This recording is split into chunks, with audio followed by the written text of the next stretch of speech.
안녕하십니까. 오늘은 최근에 새로 드러난 코로나 백신에 얽힌 문제에 대해서 말씀드리겠습니다. 문재인 대통령은 9일 청와대 회의에서 코로나 확산세가 좀처럼 꺾이지 않고 강화된 거리두기 단계를 연장하게 돼서 매우 안타까운 마음이라고 했습니다. 하지만 그동안 시행한 고강도 방역 조치가 확산세를 꺾지는 못했어도 급격한 확산세를 차단하는 데에는 분명한 효과가 있었다고 말했습니다. 그러나 작년 말 직접 나서서 대대적으로 홍보했던 모더나 백신의 수급 지원 문제에 대해서는 별다른 말을 하지 않았습니다. 백신을 소수의 해외 기업에 의존할 수밖에 없기 때문에 우리가 백신 수급을 마음대로 하지는 못한다. 해외 기업에 휘둘리지 않도록 국산 백신 개발에 더욱 속도를 내겠다고 해서 모더나사에 책임을 돌리는 듯한 말을 했습니다. 청와대는 작년 12월 문 대통령이 스테판 반셀 모더나 최고 경영자와 화상통화하면서 올해 2분기에 모더나 백신 4천만 회 분량을 공급받기로 했다고 밝혔습니다. 백신 확보 지연에 대한 비판이 거세지자 대통령이 직접 나서서 계약을 성사시켰다고 홍보했던 것이었습니다. 하지만 실제로 들어온 물량은 지금까지 115만 2천 회분 정도입니다. 그러나 이번에도 문 대통령은 사과를 하지 않고 장관을 앞세웠습니다. 권덕철 복지부 장관은 정인경 질병관리청장과 함께 브리핑을 열고 범정부 백신 도입 태스크포스 팀장으로서 국민 여러분께 심려를 끼친 것에 대해서 다시 한번 죄송하다고 했습니다.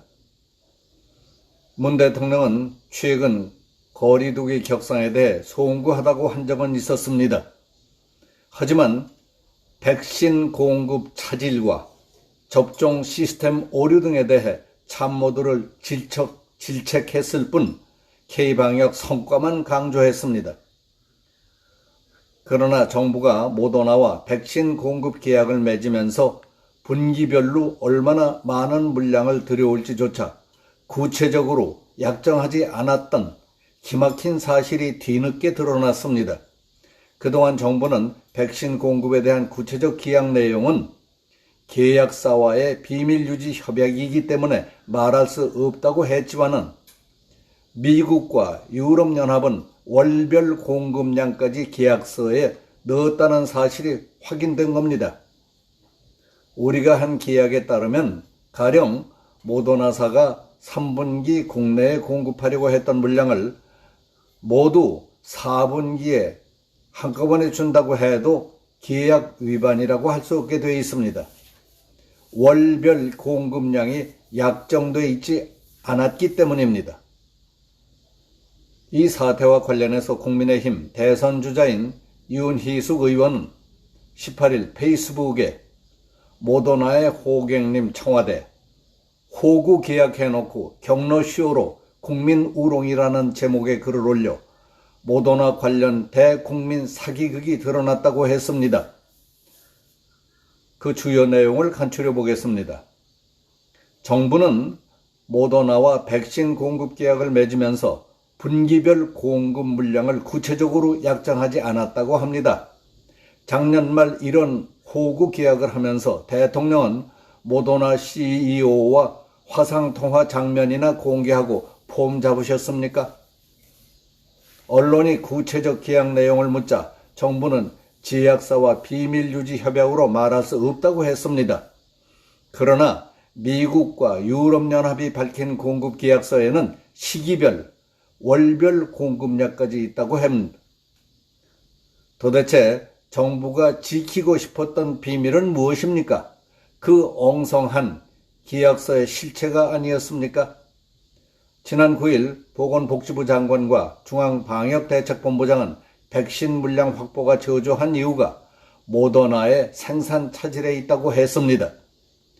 거짓말 아닙니까? 백신 부족의 근본 원인은 공급 일정도 구체적으로 확약하지 못한 계약서에 있습니다. 우리 정부는 백신 부족이 세계적 현상이라고도 했습니다. 우리나라의 백신 접종률은 15%로 OECD 최하위입니다. 분명히 말해서 이것은 세계적 현상이 아니라 한국적인 현상입니다. 이 와중에 대통령은 백신 허브국 타령을 하고 있습니다. 이거 백신 허언증 아닙니까? 정부는 백신 생산 차질에 항의하겠다며 미국 모더나 본사를 방문했다가 빈손으로 돌아왔습니다. 애초에 계약을 엉망으로 했기 때문에 빈손으로 올 수밖에 없었던 겁니다. 그러니까 항의 방문의 목적은 물량 확보가 아니라 대국민 경로, 코스프레였던 겁니다. 문재인 정부는 작년 백신 계약부터 최근 모더나 본사 항의 방문까지 한 편의 연극을 찍었던 겁니다. 호구 계약서 하나 쓰고 나라를 구한 듯이 폼을 잡더니 그 호구 계약서 때문에 백신 공급이 늦어지자 잔뜩 성난 표정을 짓고 미국행 비행기에 올랐던 겁니다. 한국과 미국을 오가는 올 로케이션 스펙타클 쇼였습니다. 정부가 이런 쇼로 일관할 때 국민의 삶은 어땠습니까? 짧고 굵게 가겠다던 거리두기 4단계는 연장을 계속하고 거듭하고 있습니다. 8.15 집회 때에는 재인 산성을 쌓고 행인들의 가방까지 뒤져댔습니다. 이게 방역입니까? 얼차려입니까? 문 정부의 방역은 과학이 아니라 가학입니다. 이젠 가학을 넘어 가짜라고 할 만합니다. 가학적인 방역과 가짜 방역, 이것이 바로 K방역이 되어버렸습니다. 여기서 마치겠습니다. 감사합니다.